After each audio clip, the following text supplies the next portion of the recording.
boys and girls. It's kind of a rainy day today. Hopefully you're finding something fun to do inside. Mr. Scary told Judy B and her friends that after lunch he would help them understand more about what was going on in their room. Let's see what happens in Chapter 3, Virus. It is still Friday. Dear First Grade Journal, we just came in from recess. We are waiting for Mrs. Weller to talk to us about germs. May started holding her nose again. Also, Sheldon put another paper bag on his head. Today is an interesting day in room 1. From Junie B, first grader. Just then, there was a knock at our door and Mrs. Weller came in. Mr. Scary went to meet her. Mrs. Weller, I'm very glad you could come back, he said. Room 1 is still worried about what happened to Roger this morning, and we need some advice about how to stay healthy. Mrs. Weller's eyes glanced over to Sheldon's bag head. Mr. Scary's eyes glanced there too. Some of us are a little more worried than others, he said kind of soft. Mrs. Weller went to the board and she printed some big letters. V-I-R-U-S. Virus, she said. These letters spell the word virus, children. Have any of you ever heard the word virus before? Lucille jumped right up. I have, she said real excited. My Nana grows viruses all over the house. You should see our house, nurse. Sometimes we have fresh viruses in every single room almost. For a second, Mrs. Weller's face went funny.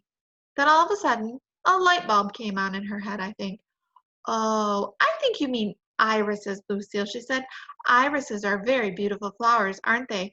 But viruses are tiny little germs that can make people sick. Lucille started fluffing her hair, very embarrassed. Then she fluffed and fluffed and fluffed until finally she sat down again. Mrs. Weller kept on talking. Boys and girls, there's a stomach virus going around school, and I'm guessing that your classmate Roger has caught it now too. May nodded her head and pointed at herself. That's why I'm holding my nose, she said. See me, Mrs. Weller? I'm being smart and not breathing the germy air. Mrs. Weller looked kind of puzzled. Yes, but you're still breathing, May, she explained. The air is simply going in your mouth instead of your nose. May looked shocked at that comment. Mrs. Weller smiled. I'm sorry, dear, but I'm afraid it just doesn't help to hold your nose, she said. In fact, one of the easiest ways to catch a virus is to touch your nose with germy hands. May didn't move a muscle. She just kept on sitting there looking surprised. Finally, I leaned over and tapped on her. I think that means you, nose squeezer, I said.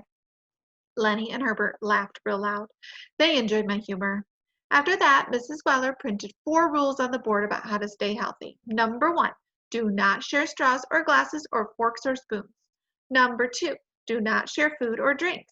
Number 3, keep your hands away from your mouth, eyes, and nose.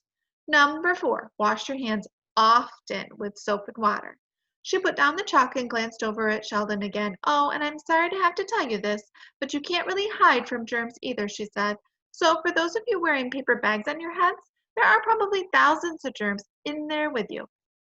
For a second, Sheldon sat as still as a statue. Then all of a sudden he shouted real loud, "Ah!" And he quick pulled off the bag. Then he zoomed straight to the sink and he washed his hands and face with soap. Plus also he washed his arms and his legs with a paper towel. After that he took off his shoes to wash his feet, but Mr. Scary said no. We're not doing a full body scrub, son, he said. Your face and hands are enough. Sheldon looked upset. But germs can get on other places too, he said. Like what if someone drools on your arm? Or what if you get burped on? Or what if you fall down on top of a sick person and he sneezes germs right directly up your nostrils? Mr. Scary rolled his eyes. Come on, Sheldon. Now you're just being silly, he said. I've been around a long time and believe me, no one has ever sneezed germs directly up my nostrils.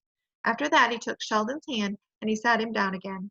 Pretty soon, Mrs. Weller had to go back to her office, but before she left, she took us to the sink and she showed us the right way to wash our hands. Room 1 lined up and washed very perfect. Then we waved goodbye to Mrs. Weller. We were sad to see her go, because now we had to do schoolwork probably. Only here's what we didn't even know. Mr. Scary had a happy announcement, and he'd been waiting all day to tell us. Boys and girls, I know we had a pretty rough morning, but I think I have some news that will cheer you up, he said. He smiled. In 2 weeks, our school is having an event called Parents' Night. Have any of you ever heard of Parents' Night before? Lenny quick raised his hand.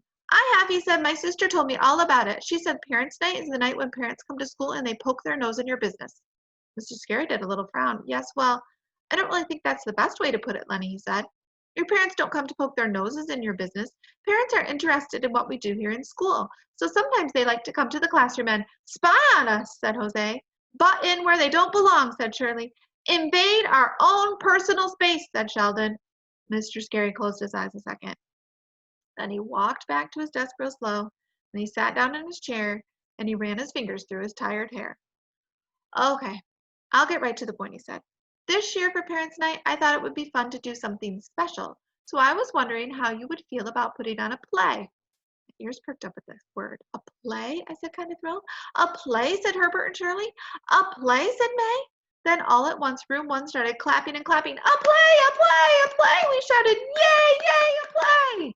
I sprang down in my chair. I know a lot about plays, Mr. Scary, I said, on account of last summer I went to a real, actual children's theater, and I saw a play about a mouse. And that thing was a hoot, I tell you. And so maybe we can do a mouse play too.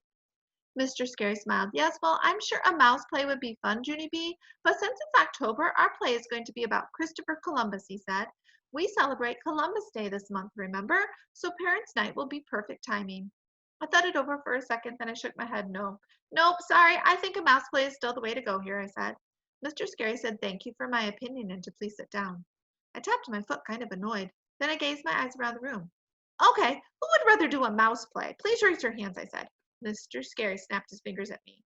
Snapping means the conversation is over, I believe. I sat down. Well, I'm glad they found out about how we can keep ourselves safe from viruses. It's important to learn how to wash our hands, isn't it? I'm glad that Mrs. Weller showed them. I hope you have a great day, boys and girls. I'll see you tomorrow. Bye.